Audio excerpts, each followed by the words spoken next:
Përshëndetje shikues të nderuar, kemi nisur transmetimin e emisionit Diagnozë, një emision i cili i dedikohet shëndetit dhe vjen tek ju çdo të shtunë në ekranin e Ora News në orën 17. Sjellim në vëmendjen tuaj shëndetin. Në fakt, gjatë këtyre minutave ne prezantojmë mjekë të ftuar në studio, specialistë të cilët me anë të zërit të tyre dhe eksperiencave të tyre sjellin pranë ekranit dhe për ju këshilla të duhura për të mbrojtur shëndetin tuaj. E sigurisht do kemi rubrika të shumta dhe surpriza deri në fund të këtij emisioni. Unë ju ftoj të na ndiqni dhe më lejoni të prezantoj të ftuarën e parë për ditën e sotme. Unë kam kënaqësinë që kam të ftuar në studio mjekën otorinolaringologe pranë Poliklinikës Shëndetësore numër 3 në Tiranë, doktoresh Anjeza Kuçi. Doktoresh, mirë se keni ardhur. Mirë se u gjeta e dashur, është kënaqësi të jemi së bashku.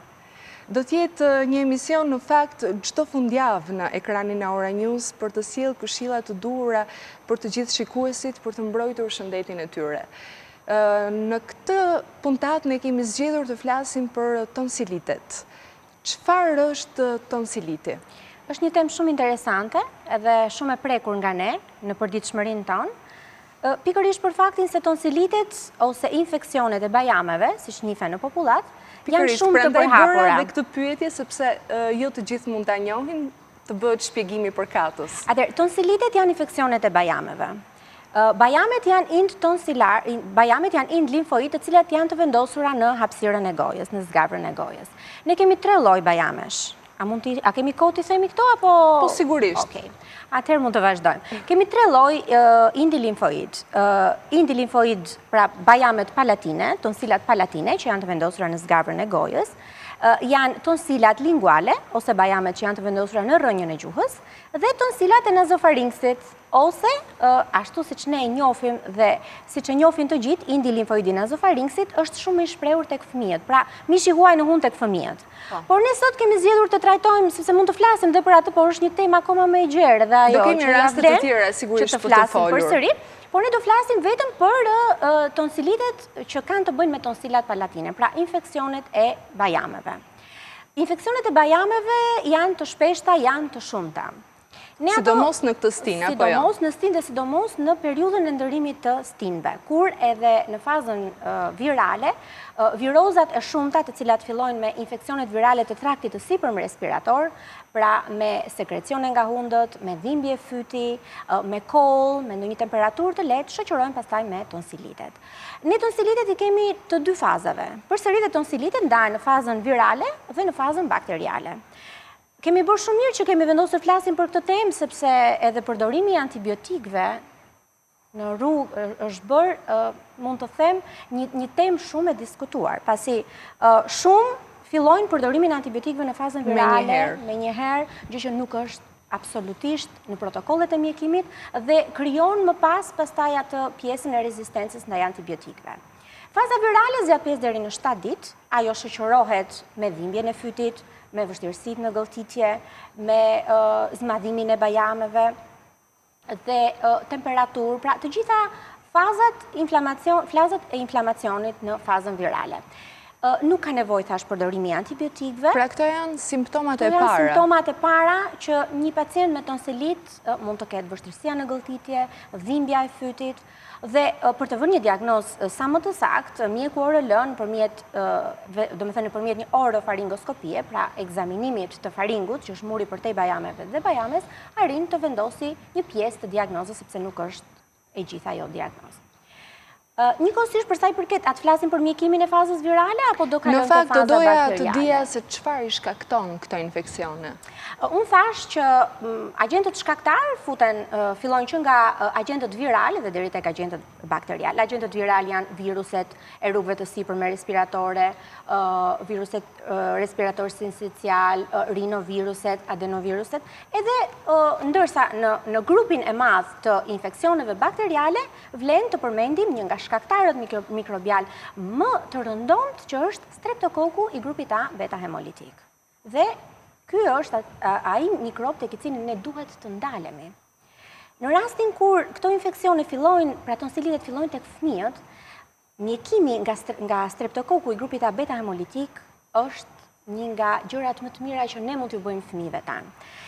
Para se ne të fillojmë mjekimin, megjithëse në orofaringoskopi në fazën bakteriale në arrim të shikojmë një Pra kjo tonsilit është mënyra e diagnostikimit. Kështu fillon diagnostikimi. Nisim ekzaminimet e para. Ekzaminimi i parë është orofaringoskopia, pra pacientin e ulim në karigen ku do t'i bëjmë ekzaminimin, normalisht do t'i themi pacientit të hapi gojën nëpërmjet një spatule ose ulces së gjuhës, ne arrim të bëjmë ekzaminimin e faringut dhe të tonsilave. Në rastin kur ne në tonsilat tona, pra në indin limfoidin tonsilar, janë të përqendruara tapat putride, të cilat pra pusi ose qelbi i njohur në popullat, të cilat janë të vendosura si në njërin anë të bajames edhe në anën tjetër, ose të fiksuara në njërin anë, më e mire do ishte që ne të bënim një strep test. Pra strep test është testi i cili na përcakton në mënyrë të menjëhershme nëse kemi të bëjmë me infeksion streptokoksik ose jo. Ne preferojmë të bëjmë strep testin e thjesht, por njëkohësisht ekziston edhe testi për matjen e streptokokut, i cili bëhet në laboratore më të specializuara, por kërkon një kohë më të gjatë, kërkon 2-3 ditë sepse do të bëhet kultura e fytit për të parë dhe për të nxjerrë tamam diagnozën dhe shkaktarin e saj. Në rastin e strep testit pozitiv, në një tonsilit akut me të gjitha shenjat e inflamacionit, me temperaturë, me dhimbje, me vështirësi në gëlltitje, me prekje të gjendjes së përgjithshme, ne fillojmë pastaj terapinë me antibiotik, e cila do zgjasi faza bakteriale, e cila kërkon ndërhyrje të menjëhershme, mund të zgjasi, mund të shkojë edhe një javë dhe fillojmë direkt mjikimin me antibiotik. Antibiotikët ne do t'i përdorim për një periudhë 7 deri në 10 ditore. Fillojmë me grupin e amoksicilinës dhe acidit klavulanik, pra të tipit augmentinës, që mund të njihet në popullat, dhe mund të kalojmë edhe në klasa më të larta, si në klasën e cefalosporinave, apo ndoshta edhe në injeksione, të cilat ne preferojmë t'i bëjmë për një periudhë të shkurtër, 2 deri në 3 ditore, maksimumi 4 ditore, dhe pastaj të kalojmë përsëri terapinë sistemike, po me rrugë orale. E kuptoj. Doktoresh, çfarë pasojash ka më tej infeksioni i bajameve? Edhe kjo është një pyetje shumë interesante. Në rastin kur tonsilitet janë bërë të shpeshta, ose dhe në rastin kur kemi bërë vetëm një episod me tonsilit akut purulent, dhe mjekimi nuk ka qenë adekuat, atëherë mund të ndodhi që ky infeksion të kronicizohet. Çfarë do të kuptojmë me kronicizimin e infeksionit të bajameve? Në rastin kur tonsiliti bëhet kronik, ne kemi 2 forma, formën atrofike dhe formën hipertrofike. Me formën atrofike do të kuptojmë që bajamet në harkun tonsilar janë të zvogëluara dhe ka raste kur pacientët thonë, po unë nuk i kam bajamet, kjo nuk është e vërtet. Në momenti që ne nuk kemi bërë ndërhyrjen e tonsilektomisë për të hequr bajamet, ne nuk i kemi hequr bajamet, ato janë aty. Por në fazat e infeksionit kronik, tonsilat tona ose bajamet tona janë zvogëluar dhe janë të vendosura nën harkun e tonsileve. Kjo është forma e tonsilitit kronik atrofik. Ashtu siç kemi dhe formën tjetër që është forma hipertrofike. Pra bajamet janë të zvogëluara, ato përfshin kjo hipertrofi e tyre mund të jetë e gradës së 2, e gradës së 3, deri tek faza që ne quajmë kissing tonsile, pra tonsile të cilat janë aq të zmadhuara sa arrin të prekin dhe ne themi tonsile që pusin njëra tjetrën, sepse është faza e 4 e hipertrofisë. Për sa i përket komplikacioneve, komplikacionet e një tonsiliti mund të jenë komplikacione të afërta dhe komplikacione të largëta. Në komplikacionet do donim t'i ndanim të dyja. Në komplikacionet e afërta të një tonsiliti akut, ne mund të kemi abscesin peritonsilar. Çfarë është abscesi? Është shtrirja e inflamacionit akut në mbi pjesën e harkut të sipërm të bajameve ose deri tek ajo që ne quajmë palatum mole ose deri tek qiellza e butë. Në këtë rast, pacienti përveç gjithë shenjave të tjera të inflamacionit ka edhe pamundësinë e hapjes së gojës nga një ram, pikërisht aty ku është shtrirë inflamacioni. Kjo kërkon ndërhyrje të menjëhershme me terapi injektabël dhe në momentin kur abscesi nuk arrin të dominohet, ai pastaj kërkon të drenohet. Dhe në rastin kur pacienti ka bërë një herë absces peritonsilar, është indikohet ajo për të cilën ne do të flasim, besoj që është heqja e bajameve. Po, sigurisht. Është një komplikacion do të ndalemi edhe tek ndërhyrja kirurgjikale. Në komplikacionet e afërta të tjera është limfadenopatia cervikale ose prekja e gjendrave në të dyja anët e qafës ose në njërin anë të saj në varësi të inflamacionit. Por ajo që na shqetëson më shumë dhe tek e cila do doja të ndalesha, janë pikërisht komplikacionet sistemike që japin tonsilitet. Në komplikacionet sistemike futet infeksionet e veshkave, që janë glomerulonefritet, është artritet ose inflamacionet përsa i përket sistemit osteoartikular, dhe së treti janë edhe komplikacionet që mund të japin në zemër me ethën reumatizmale dhe problemet e tjera. Por Sa të shpeshta janë këto raste? Unë përmenda këtu tonsilitet kronike të formës atrofike dhe hipertrofike. Na vinë shpesh pacientë të cilët edhe për një tonsilit kronik atrofik dhe për një tonsilit kronik hipertrofik shumë të qetë, në gjendje shumë të qetë marrin antibiotik. Këtu do doja të ndalesha. Asnjëherë nuk do japim antibiotik për tonsilat e zmadhuara apo për tonsilat e zvogëluara. Ajo që ne kemi një indikator nëpërmjet të cilit ne arrim të masim infeksionin ton, pra ky infeksion që nga tonsilitet është zhvilluar të ne sa i rrezikshëm është për organizmin. Për këtë ne masim një titrin e quajmë titri antistreptolizinave, që është një indikator i cili merret nëpërmjet gjakut dhe tregon se sa të rrezikshme janë këto tonsila për organizmin ton. Në vlera normale 200 në 250 ne nuk është e nevojshme që të marrim antibiotik. Pra duhet patjetër edhe ky ekzaminim.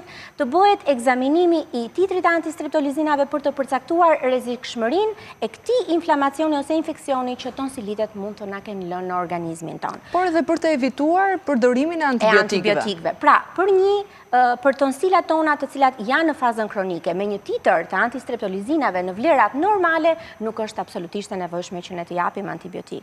Por vlerat të cilat mund të jenë 250-300 deri në 800 unite, është e nevojshme përdorimi i antibiotikëve dhe njëkohësisht shpeshherë mund të kalojmë edhe në injeksionet që ne bëjmë me terapit tona injektabël, me grupin e penicilinave, të cilat jepen për një periudhë 3 mujore, 4 mujore. Që e kanë spektrin e veprimit e cila përdoret për uljen e titrit të antistreptolizinave, kuptohet asnjëherë tek pacientët që kanë reaksion reaksion alergjik nga penicilina, sepse mund të japin një shok anafilaktik.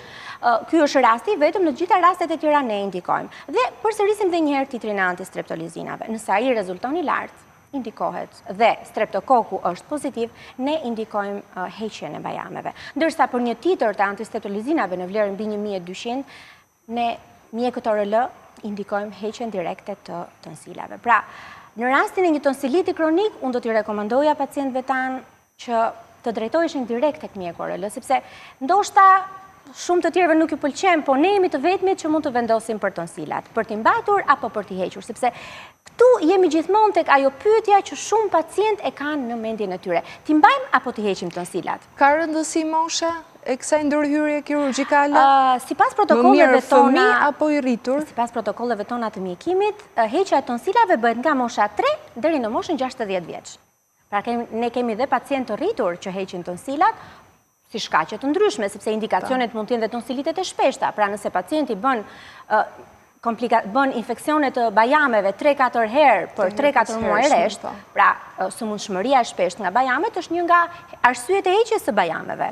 Ose ndonjëherë heqjen e bajameve mund ta bëjmë dhe si rezultat i erës së keqe që mund të na vinë nga goja, si rezultati i tonsiloliteve.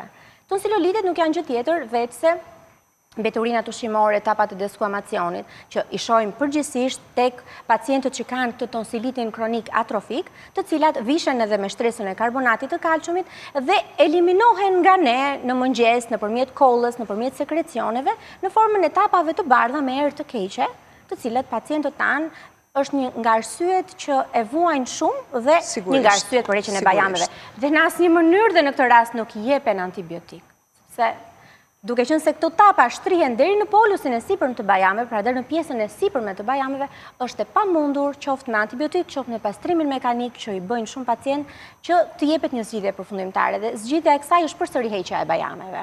A janë më të predispozuar pas kësaj ndërhyrje kirurgjikale që të marrin ftohje më të shpeshta ose infeksione të tjera, sepse është kjo pyetje, besoj, e pacientëve tuaj. Prandaj dua ta evidentoj. Natyra na ka bërë kështu sepse na ka krijuar në këtë formë perfekte dhe ndoshta të gjitha gjërat na i ka dhënë në vendin e saj për të qëndruar aty. Por gjithmonë ne do t'i vëmë në një balans. Pra ekziston një balans dhe ne duhet të gjejmë një të mesme të artë midis asaj që duhet ta mbajmë dhe asaj që nuk duhet ta mbajmë. Pikërisht për këtë gjë do të flasim dhe ajo pyetja e madhe ekziston edhe tek tonsilat, t'i mbajmë apo t'i heqim. Në rastin kur indikacioni për heqjen e bajameve i përcaktuar nga mjeku ORL është absolut, pra për infeksionet të shpeshta nga bajamet, për eliminimin e tapave putride, për komplikacionet e afërta dhe komplikacionet e largëta që bajamet japin, atëherë pyetja nuk shtrohet më.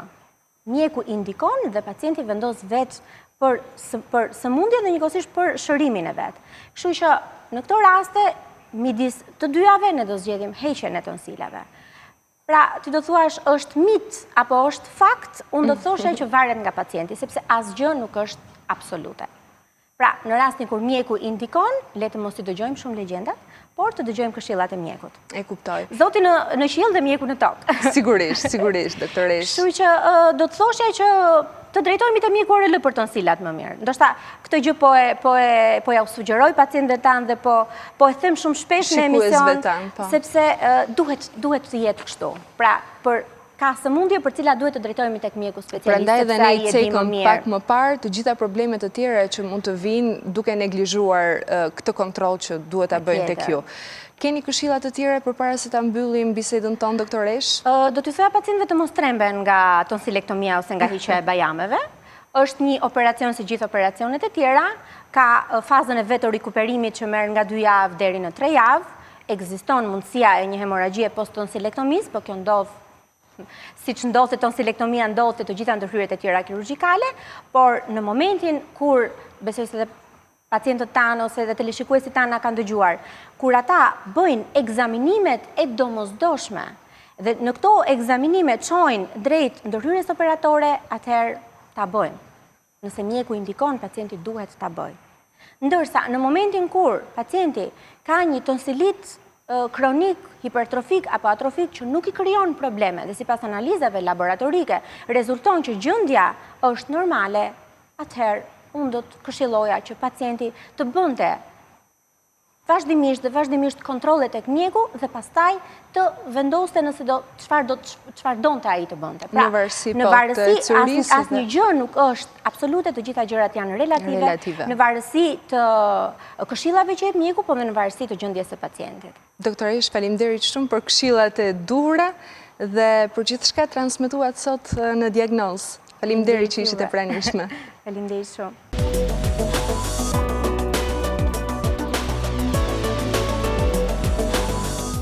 Jemi rikthyer në studio dhe do të vijojmë emisionin ton me një tjetër intervistë. Kam kënaqësinë të kem të ftuar në studio një tjetër doktoresh të njohur.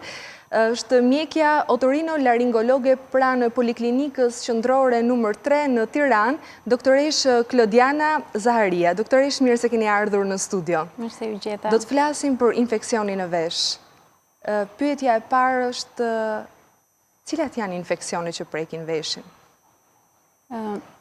Doja ta filloja me një përmbledhje që në përditshmërinë tonë, në numrin e vizitave që ne bëjmë për ditë pranë ambulancës specialiteteve nr. 3, problemet dhe ankesat për veshin zënë numrin më të madh të pacientëve.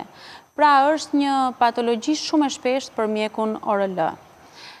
Problemet janë nga më të ndryshmet, shpesh pacienti vjen ankon dhimbje ose bllokim ose rrjedhje nga veshi, ankesa nga më të ndryshmet, edhe ne kemi një grupim të madh mjekët ORL në ndarjen e sëmundjeve infektive të veshit, nëse flasim vetëm për infeksionet e veshit. Në 80% të rasteve, infeksionet që paraqiten inflamacionet e veshit janë me natyrë virale. Kjo është për të theksuar edhe për të vënë theksime të madhe, sidomos për pacientët që nuk arrin të paraqiten pranë mjeku specialist dhe marrin ndihmë te mjekët e familjeve, që shumica e infeksioneve të veshit, edhe dhimbjeve dhe të gjitha inflamacioneve që interesohen te veshi janë me natyrë virale. Edhe 20% që tjetër ndahet, të themi një 15% janë infeksione bakteriale të veshit, edhe 5% një pjesa më e vogël janë infeksione mykotike ose kërpudha në vesh. Çfarë është infeksioni mykotik? Dhe nga se vjen konkretisht? Sepse kjo është dhe nga praktika e përditshme e pacientëve, ndoshta unë prandaj e veçova, duhet japim këshilla konkrete. Në vesh. Te mjeku ORL në fakt paraqiten edhe raste të transkuruara dhe mbase kjo përqindja lëviz pak, kjo përqindja që dashmë është më shumë edhe sipas literaturës, Por duke qenë se këto pacient o shkojnë në farmaci, o shkojnë te mjeku i familjes, ose përdorin vetë antibiotik me hamendje nga një herë e shkuar, ose njëri familjar ka qenë pa qef, ka qenë i sëmur me një infekcion bakterial, këto pacient pa u konsultuar mund të marrin të njëjtën skemë terapie dhe për fatin e tyre të keq, në vend që të mjekojnë një infekcion bakterial, rrisin dhe shumojnë myqe në vesh. Kemi dy lloj infeksionesh mykotike, është kandida, myku i kudo ndodhur, që gjendet në shumë pjesë të trupit. Kandida rritet shumë mirë në undë, rritet shumë mirë në gojë, edhe në pjesë të tjera, organe të tjera të trupit të njeriut. Me të njëjtin mekanizëm, sepse veshi është ashtu, të themi, një vrim e erët me lagështirë, dhe është një ambient ideal për rritjen e kandidës. Pak me rrallë është Aspergillus nigrus ose Aspergillus fumicatus, është një lloj myku tjetër shumë rezistent, po ndryshe nga kandida në otoskopi, do të thënë kur shkon mjeku me pa, nuk është me ife të bardhë, por është me ngjyrë të zezë. Pacientët duke krytur, duke pastruar veshin, tek unja i del një plur i zi si blozë. Pra një examinim shumë... Këto janë dy lloj myqet më të shpeshta, por çdo lloj më fal se na më fal. Çdo lloj myku, çdo lloj kërpudhe që rritet në qenjet e gjalla mund të gjejë ambient dhe mund të shumohet në veshin e njeriut, duke na dhënë ato të ashtu quajturin infekcion mykotik të veshit. Doja të shtoja një ekzaminim i imtësishëm e bën këtë dallim, apo jo, doktoresh? Standardi i artë është kultura nga veshi, që do të thotë me një tampon steril, merret material nga veshi, edhe mbillet, bëhet kultura dhe antibiograma. Pra të izolohet shkaktari, germi shkaktar që mund të jetë një nga llojet e myqeve. Kjo është standardi. Në kushte laboratorike. Edhe në kushte më të mira të themi që mund të ofrojnë klinikat private, por për praktikën shtetërore ku ne kemi shumicën e punës, diagnoza vendoset vetëm me njerë në zyrë, vetëm me ekzaminimin klinik. Një mjek i stërvitur, në momentin që pacienti fillon ankesat, po fokusohem që tani te infeksioni mykotik, shenja tipike e infeksionit mykotik është që pacienti ka kruajtje të tmerrshme të veshit. Sa ulet pacienti thotë doktoresha, unë dua ta shqyej veshin tim, natë e ditë e kruajnë me çdo gjë që mund të ndodhet në dorë. Është treguesi i parë. Është shenjë patognomonike, do të thonë shenja tipike e mykut, kruajtje të veshit që shtohen gjatë natës, lëngërzimi i veshit, veshi i ri i lagështitur ka një lëng të dukshëm që rrjedh gjithkohon, pastaj në faza kur mbi vendoset mbi këtë myk dhe në një germ stafilokoku art, veshi fillon mbyllet, fillon shtohet dhimbja, bllokimi, rënja e dëgjimit e shenja të tjera. Në momentin që mjeku dyshon që nga anamneza, që nga të dhënat, ose nëse pacienti thotë kisha një farë dhimbje o dha disa pika antibiotik një avresht, dhe tani vetëm po më kruhet, prap mjeku e dyshon që ky pacient është komplikuar me një myk në vesh. Në momentin që bëhet otoskopia, pra ne me atë aparatin me dritë shkojmë brenda dhe shohim në vesh, duken shumë bukur të rritura si në librat e biologjisë, hifet e mykut. Duket myku që ne shohim që rritet në fruta perime, duket i rritur, i ulëzuar në vesh, që okupon gjithë veshin. Ka gjetur një terren të përshtatshëm në veshin është zhvilluar. A ka pacient të cilët janë më të predispozuar për të qenë të prekur ndaj infeksionit të veshit? Do vazhdoj pak te infeksioni mykotik, të gjithë personat që janë diabetik janë të predispozuar për të pasur myk në vesh, dhe në gojë dhe kudo, por në vesh. Madje ne kemi shumë raste që kanë një infeksion mykotik i cili nuk po ecën mirë me trajtim, ne shtyhemi për të bërë një bilanc analizash dhe për të marrë një glicemi esull, në shumë raste pacienti ka zbuluar diabetin nga një myk i veshit. Kështu që të gjithë pacientët me imunitet të kompromentuar, që janë duke luftuar me jetën me një sëmundje tumorale, duke bërë kimiopreparate, janë bas një diete të theksuar, marrin mjekim për një sëmundje tjetër të rëndë kronike, të themi osteoperoz, kanë bërë operacione të mëdhaja, pacient pra që nuk janë në gjendjen më të mirë fizike dhe me rezistencë të ulur, të gjithë këto janë të predispozuar për të bërë, të themi çdo lloj infeksioni, por nëse kanë pak më delikat veshin dhe më shumë këto infeksionet mykotike të veshit. Do të sillim ndoshta edhe pyetjet më të shpeshta të pacientëve tuaj, në rastet kur ka dhimbje të forta një pacient, cila është ajo ndihma e parë që mund t'i japin familjarët përpara se t'ju drejtohen juve, mund të ketë edhe dhimbje në orët e vona të natës, kështu që sigurisht duhet një ndihmë paraprake. Në popull është e përhapur ideja, është shumë e përhapur dhe unë insistoj për ditë, po këtu kam rastin që mbase më dëgjojnë më shumë pacient, është e përhapur ideja që 2 pika të një ilaçi çfarëdo, sidomos ai famshëm alkool borik, dhe ikën dhimbja në vesh. Jo, dhimbja e veshit menaxhohet si dhimbja e çdo organi tjetër, pra me painkiller ose analgjezik.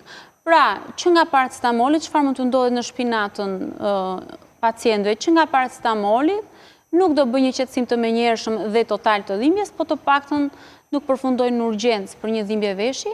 Pastaj më të mirë janë të gjithë ato analgjezikët jo steroiden, që të themi nga ibuprofeni, ketoprofeni, bën qetësimin dhe fitimin e kohës derisa të vi mëngjesi dhe për të paraqitur te mjeku. Për përdorimin e qetësuesve lokal rekomandohen apo ato gjithmonë janë të gabuara? Jo, nuk janë të gabuara, dhe qetësuesit lokal dhe mjekimi lokal ka rolin e vet, por nëse është instaluar një dhimbje veshit, sidomos gjatë natës, është shumë e vështirë që me mjekim lokal të ndaloj. Është pothuajse e pamundur. Pra gjithmonë duhet mjekim sistemik nga goja, duhet marrja e një antiinflamator jo steroidien.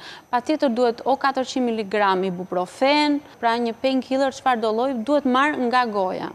Mund të bëhet një injeksion diklofenak, kush ka mundësi, kush ka një infermiere afër shtëpisë. Kjo është ndihma e parë. Po, si marrim qetësues të dhimbjes për çdo për dhimbje koke, për dhimbje këmbe, për dhimbjen e dorës, të shpinës, ato janë qetësuesit e dhimbjes. Le të themi këto të cilat gjithmonë ndodhen në farmacinë e familjes. Por asnjë si shkon mendja, të gjithë kur vinë në mëngjes me fëmijët, thotë kam gdhir gjithë natën, jo dha disa herë alkool borik në vesh, po fëmijës nuk i pushonte dhimbja. Dhe unë i pyes nënat, po kishe shurup ibuprofen në shtëpi?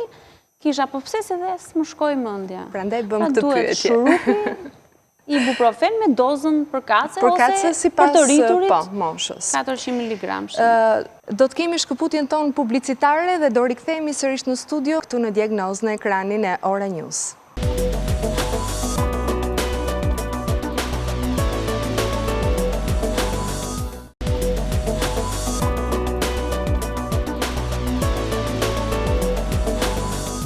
Jemi rikthyer në studio dhe do të vijojmë me emisionin tonë. Ka komplikacione në rast mos trajtimit të infeksionit në vesh? Për fat të mirë, me shfaqjen e gjithë këtyre sërës e gamës të gjerë të antibiotikëve, me rritjen e ndërgjegjësimit, e kujdesit shëndetësor, e dëshirës për të shkuar sa më shpejt te mjeku, komplikacionet nga otitet janë gjithmonë më të rralla. Por sigurisht që ka. Më i shpeshti është perforimi, që do të thotë rrjedhja nga ai grumbullimi i qelbit me presion në vesh, shpimi i daulles, rrjedhja e likuidit e qelbit jashtë, dhe në rast se kjo nuk mjekohet me urgjencë, nuk arrin të mbyllet ajo brima, të themi, në daullën e veshit, ajo ngel permanente. Pra, individi ngel me një daulle të çarë, po e them kështu shqip, të shpuar për të rjetën. Në qoftë se ky vesh vazhdon rrjedh për një muaj, për 2, bëhet pak më mirë, fillon rrjedh prap, gjithkohon ky pacient nuk kërkon ndihmë, mund të shkojë deri në shkatërimin total të daulles, humbjen komplete të sipërfaqes së daulles të dëgjimit, të timpanit të veshit dhe fillimi i shkrirjes të kockave të dëgjimit, ato që quhen çekiçi, kudra, yzengjia, mund të çojë deri në shkrirjen totale të tyre. Por pasoj pacienti, përveç se që ka një dhomë, një hapësirë që duhet të mbyllur e ka të hapur, të komunikueshme me ambientin, është gjithkohës i rrezikuar, nuk lahet dot lirshëm në dush, në det, në liqen, sepse uji direkt i futet nga veshi në unë në gojë, ka humbje të dëgjimit. Pra edhe kjo është një komplikacion që ai pacient fillon nuk dëgjon mirë me atë vesh. Pastaj në rast se ai infeksioni është agresiv, kjo rrjedhje vazhdon ndër vite, mund të kemi formimin e një lloj tumori agresiv lokalisht që quhet kolesteatoma, e cila gryen indet përreth, edhe mundet që infeksioni të shtrihet jo më poshtë edhe jashtë, por drejt shtresave të trurit, gryen kockën, tavanin e veshit, mund të bëjë ky pacient meningit, absces subdural dhe absces të trurit, por që janë raste shumë të rralla në këto kohë. Vetëm në rastet e neglizhencave? Neglizhencë ndër vite, neglizhencë totale, por që Në kaq vite, domethënë që unë kam në sistemin ambulator, më bëhen 7-8 vjet, nuk kam parë asnjë lloj nga këto komplikacionet letale, domethënë vdekje prurse. Por vesh pa daulle, me kocka të tretura plotësisht, me dëgjim të humbur totalisht, shikojmë shpesh. Po cilat janë këto etapat të trajtimit të infeksionit? Përveç atyre që ne cekëm gjatë bisedës, por etapës sipas stadit kur vjen pacienti. Në qoftë se një pacient vjen pa komplikuar, pra ka një viroz, fillon me një katar, me një rruf, të themi është duke kaluar një grip. Ka hundën e zën, ka dhimbje fyti, lodhje, dhimbje muskuj, shkëputje, teshtima, lot, edhe veshin e bllokuar. Rrallë janë këto pacient që vinë, por nëse ky pacient paraqitet në këtë fazë, është duke kaluar gripin dhe ndjen nga një therrje në vesh dhe ndjen pak të bllokuar, direkt mjeku sa e shikon, ekzaminon, e shikon që është një otit viral, që tash janë fillimi i 80% të inflamacioneve të veshit. Në këto moment, thjesht me një dekongestionant nazal, pra një spray të mirë të hundës, një aksesor ilaç me pika në vesh, edhe një antiinflamator jo steroidien, ose një nga këto mikset që bëhen tani antigripal, që përzihet efedrin me paracetamol, pacienti mund ta kalojë gjendjen dhe mos të komplikohet në otit të mirëfillt. Në rast se pacienti ka pritur 3-4 ditë, gripi nuk e ka kaluar, përveç bllokimit të veshit, është instaluar dhimbja, paraqitet me një otit bakterial, sigurisht që mjeku e shtrin skemën e mjekimit, do përzihet një antibiotik në varësi të gradës se si ka ardhur, sepse ne kemi disa shenja orientimi kur shikojmë daullen, të themi për shembull, vjen në stadin që daulla është e kuqe, e inflamuar, por nuk është e bombuar. Nuk ka humbur disa pika orientimi që ne shikojmë.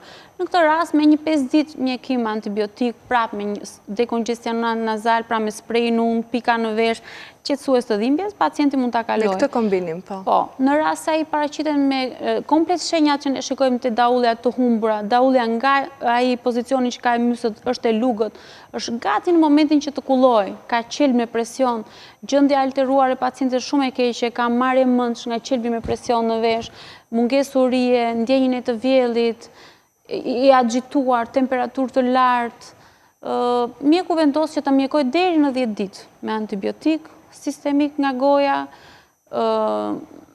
spray, pika, suplemente alimentare, regjim shtrati, pacienti mund të rri 3-4 ditë në shtëpi derisa të rikuperojë. Ka sipas stadit, këto do të thënë, nuk është se mund të themi që kemi disa stade mjekimi, por kemi disa mënyra mjekimi. Sipas stadit kur vjen pacienti, sipas diagnozës, mjeku bën qasjen dhe përcakton më pas terapin. Skemën e mjekimit rast mas rasti. Por në fakt, ka një terapi të veçantë për diabetikët, apo jo? Ka një kujdes edhe ndërgjegjësim dhe alert të mjekut më shumë ndaj një diabetiku.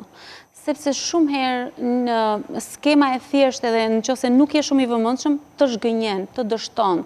Pacienti mund të vinë pas një jave, jo vetëm në gjendje të njëjtë, as pak i përmirësuar, po edhe më keq. Edhe ne mbajmë një kontakt më të afër me pacientin diabetik. Të themi, nëse një pacient normal, një pacient i ri, që rastësisht ta zemi ka rënë imuniteti ato ditë, ka qenë në udhëtime, ka udhëtuar me avion, edhe ka bërë ato ditë, ne mbasi vendosim skemën, e lejmë një rikontroll mbas 5-6 ditësh dhe jemi rehat, pacientin diabetik do ta trasësh çdo 2 ditë duke bërë kontrollin dhe ekzaminimin e rregullt të veshit. Sepse ai otitin në një vesh diabetik mund të kalojë shumë shpejt ato fazat e komplikacioneve dhe shkrirjen e atyre shtresave kockore që ju thash. Mund të bëj otit ekstern malign, e quajmë ne, është një diagnozë shumë e rrallë që ndodh te diabetikët. Është një lloj otiti, një plagë që hapet në vesh dhe nuk mbyllet kurrë. Një lloj si këmba diabetike që bën plag, otiti ekstern malign, është një lloj infeksioni te pacientët diabetik që nuk shërohet asnjëherë. Edhe ne nuk duam të përfitojmë të shkojmë te kjo fazë, kështu që jemi shumë më të kujdesshëm e ndjekim, domethënë bëjmë te në këto raste ka shumë vlerë mjekimi lokal. Megjithëse sepse këto janë pacientë që nuk kanë dhimbje të madhe ashtu si pacientët e tjerë që thash që i shqetëson dhimbja, e kundërta në pacientët diabetik, nga shkatërimi i mbaresave nervore fundore, dhimbja nuk i shqetëson. Kështu që këto janë pacientë që nuk alarmohen shumë.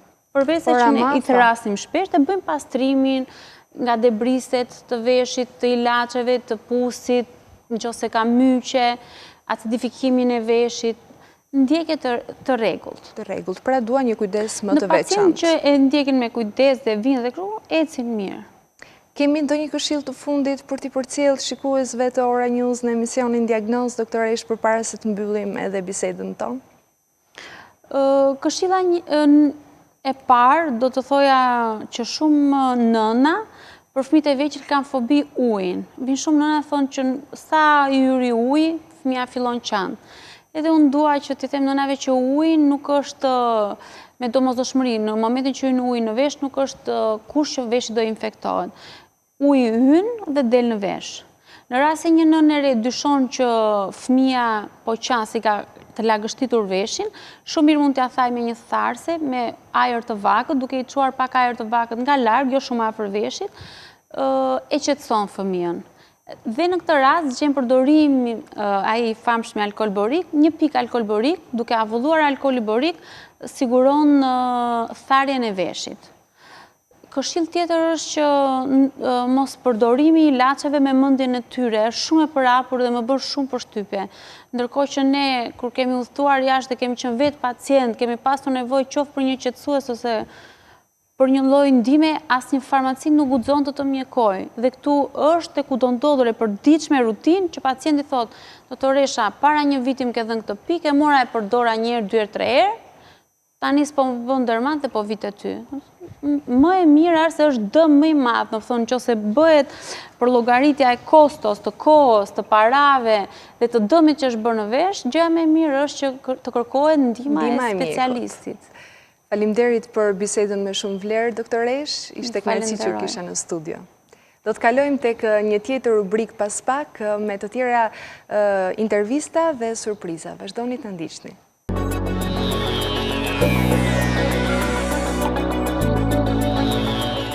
Shikues të nderuar, ne jemi rikthyer sërish në studio dhe kemi tashmë rubrikën interesante në fund të emisionit Diagnozë, është rubrika Impact Shëndet. Ne gjithmonë zgjedhim personazhe të njohura dhe të dashura për publikun.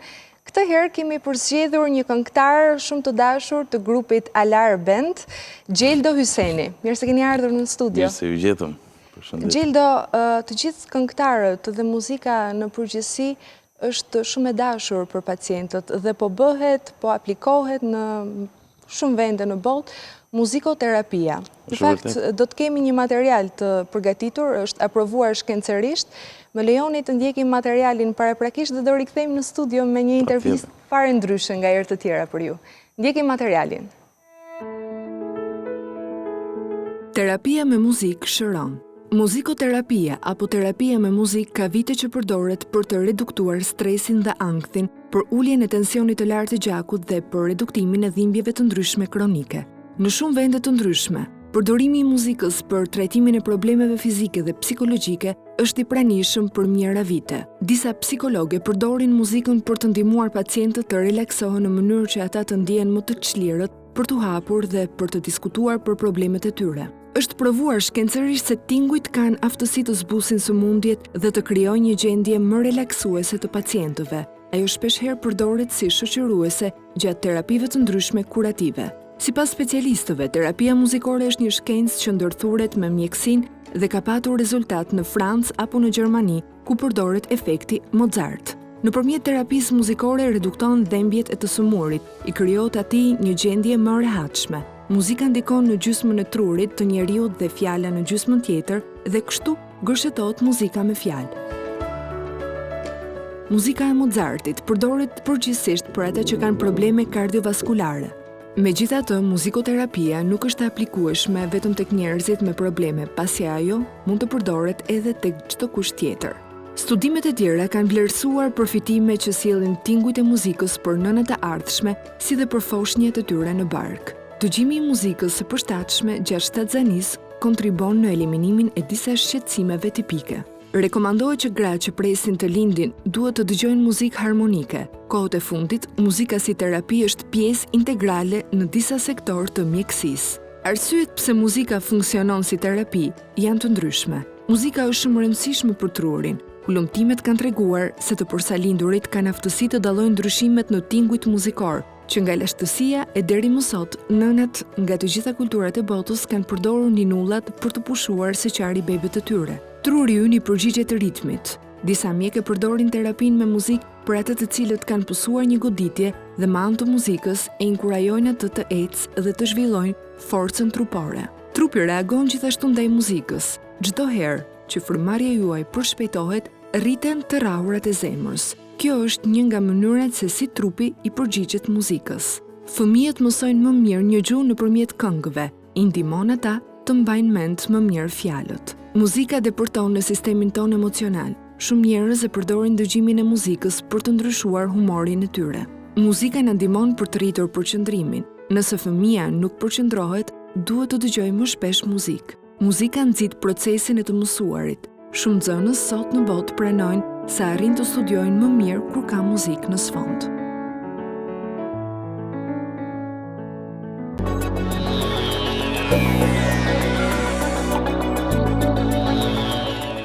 Xhieldo, ndjekëm materialin së bashku, e kishit menduar se jeni kaq të rëndësishëm për njerëzit, për shëndetin e tyre?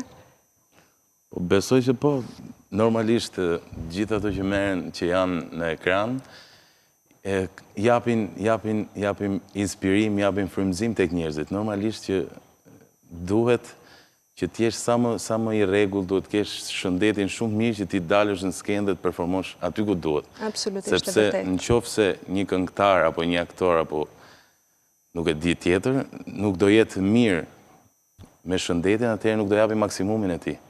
Për te pasionit dhe talentit tuaj, si ndjeheni kur ju realizoni këngët tuaja?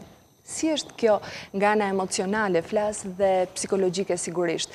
Ju e depërtoni tek njerëzit që ju dëgjojnë, po për ju personalisht? Normalisht, kur arrin ta depërtosh tek njerëzit, atëherë ti ke dhënë maksimumin tënd dhe ke bërë më të mirën tënde. Por, ti po thuaj për materialet. Materialet ne i bëjmë me shumë dashuri dhe rikthehemi e dëgjojmë, stër dëgjojmë këngën që ne do sjellim apo një produksion të ri që ne do bëjmë.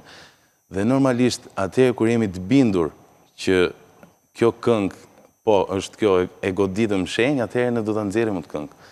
Nuk do bëjmë një këngë që për të thënë hajde se duhet dali, kupton? Ne o do ta bëjmë tamam një këngë ose nuk do ta bëjmë fare. Me atë stilin që tashmë ju karakterizon. Me stilin ton, ndoshta nuk janë, unë mendoj sepse unë jam dhe në teatrin e operës, kam mbaruar dhe shkollën për muzikën klasike.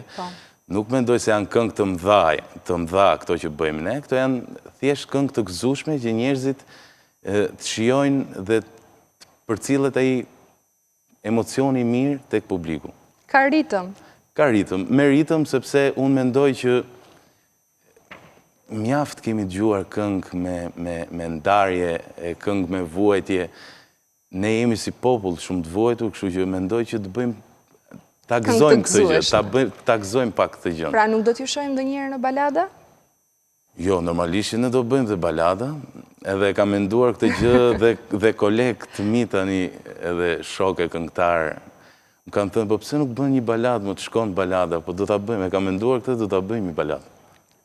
Ç'mendim keni për mjekët shqiptar, sepse ne jemi në diagnozë, lidhëm muzikën sigurisht si një element të rëndësishëm në jetën e njeriut, dhe për ju që e përcillni atë, por ne do të flasim dhe për shëndetin konkretisht në diagnozë.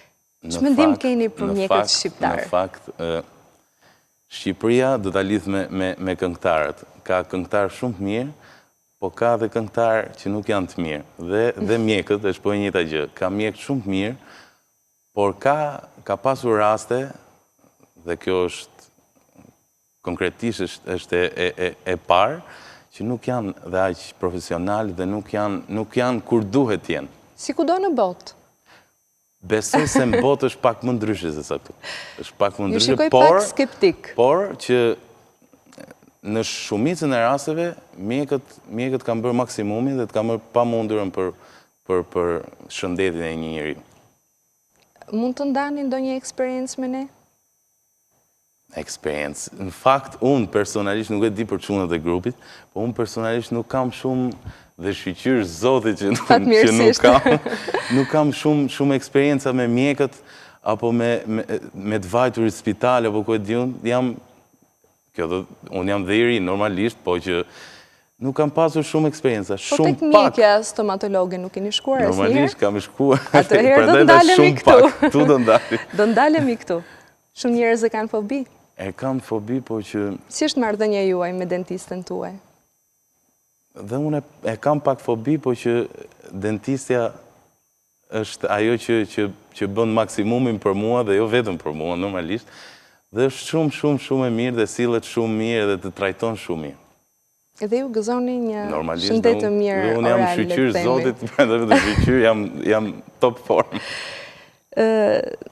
Mund të na thoni stilin e jetesës tuaj për këtë gjë të cilën sapo evidentuat, gëzoni një shëndet të mirë, keni një stil jetese të veçantë përveç moshës së re, sigurisht, por se cilin nga ne ka një stil jetese dhe sidomos artistët ku kanë shumë turne dhe pjesëmarrje në aktivitete të shumta artistike. Unë ta thash, këngëtarët në përgjithësi të muzikës lehtë kanë disa kufikëzime në shumë gjëra, por akoma më shumë që unë bëj dhe muzikën klasike. Dhe normalisht ne kemi dy fishin e gjërave që nuk duhet bëjmë. E kujdesit, e kujdesit, normalisht. Unë personalisht duhet të jem shumë i mbrojtur nga ana vokalit. Dhe ruhem shumë, sidomos të ditë ftohta që janë tani, ruhem shumë, dal pak, konsumoj çajin pa fund. Çaj duhet, unë pi personalisht shumë çaj dhe gjëra të ngrohta që ta bëjnë fytin të ngrohtë dhe të njom, sepse nëse vokali dhe kordat janë të thata, ato dëmtohen shumë. Dëmtohen, plus që këngëtarët, nuk e di për tjerët, po normalisht dhe instrumentistët bëjnë ngrohjen e tyre. Përpara se dalësh në skenë duhet ngrohesh patjetër, sepse ti humb shumë nëse del dhe këndon pa ngrohje dhe nuk ke rezistencë, nuk të mbajnë kordat. Dhe unë bëj shumë vokaliza përpara, si në muzikën klasike, po edhe në muzikën e lehtë normalisht duhet ngrohet. Është si një palestër. Po nuk bëre palestër gjithë vitin, trupi nuk është aty ku duhet. Ose është si të ngjisësh dy shkallë për një herë. Nuk i bën dot. Çdo gjë vjen gradualisht dhe ti duhet bësh këtë ngrohjen, këtë nxemjen. Praktika juaj e përditshme. Praktika e përditshme. Po nuk e bë përdit, nuk mund bësh një këngëtar. Ndonjë sport keni që ju në fakt, e preferoni unë jam dhe pak ushtroni? mbi peshë dhe nuk bëj sport, dhe kjo është e keqja ime, jo se nuk dua ta bëj, por kam shumë pak kohë tani. Por është dhe i rëndësishëm për shëndetjen. Kam shumë pak kohë, por që është i rëndësishëm. Sport përditshëm nuk bëj, që duhet bëj sport përditshëm, këtë ma kanë sugjeruar dhe shokët që duhet ta bëj këtë gjë, po ja që unë nuk e bëj dot. Dhe ndonjë futboll apo ku diu merrem shumë pak, por që e bëj dhe këtë pjesë, kur kam kohën e lirë. Marrëdhëniet e mira në punë dhe në shoqëri janë shumë produktive dhe efektive në atë çfarë ju ushtroni zakonisht. Dhe sigurisht japin emocione pozitive. Mund të na thoni si është marrëdhënia me grupin Alar Band? Shiko, dhe në familje ka zënga, por që dhe në grup ne bëjmë zënga, po e rëndësishme është që të bijem në një konsensus dhe dalim një konkluzion dhe të nxjerrim më të mirën tonë. Dhe marrëdhënia jonë është që ne bëjmë gjithmonë shumë punë, bëjmë shumë përgatitje për dalë në skenë dhe kemi ato zënka tona, jemi pak jo korrekt, siç i thonë ato, korrekt gjerman. Nuk e kemi këtë pjesë. Nuk jemi aq shumë korrekt, por që po përmirësohemi nga dita në ditë. Por nuk prish harmonin, gjithsesi. Nuk prish, normalisht që nuk e prish harmonin. Ne do të shkojmë së bashku edhe me grupin për të bërë një surprizë, një doktoreshe, për të shprehur mirënjohjen e saj për kontributin që ka dhënë në fushën e mjekësisë dhe në të gjithë eksperiencën e saj. Unë përpara se të shkojmë në surprizë, dua të falenderoj që ishe i pranishëm në studio. Faleminderit ju. Dhe njëkohësisht dua të falenderoj kompaninë farmaceutike Delta Pharma që sponsorizon këtë emision.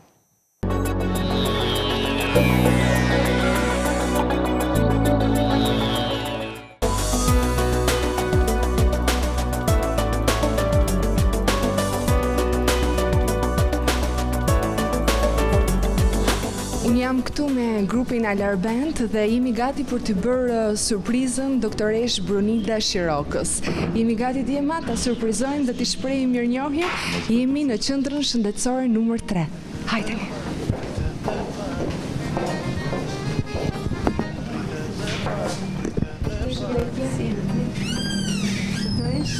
Një Freskida, nga Diagnozë.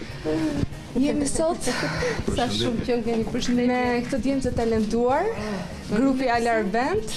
Jemi për t'ju falenderuar. Po çfarë lidhje ekziston nga emisioni Diagnozë. Jemi nga emisioni Diagnozë në Ora News. Në rubrikën Impact Shëndet ne gjithmonë kemi dikë për të falenderuar.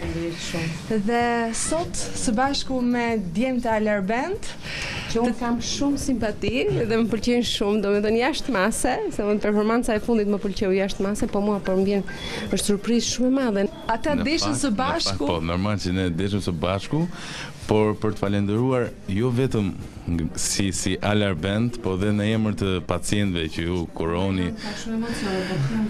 Ne të falenderojmë shumë. Po jo, shumë faleminderit. Ka shumë emocion puna për çdo ditë. Po që një gjë tillë nuk e kisha menduar, sinqerisht, është jashtë çdo pritshmërie.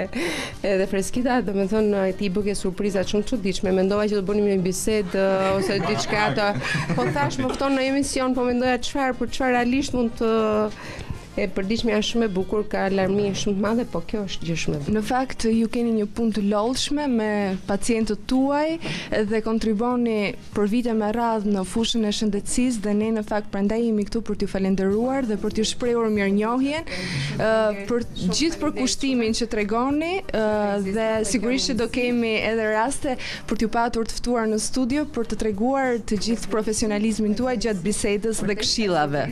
Them dot jo. Një falenderoj pa mas. Faleminderit.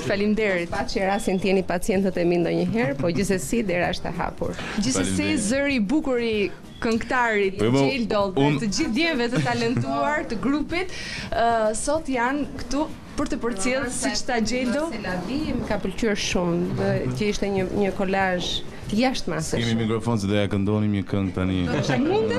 Po mos jo, gjithë bashku.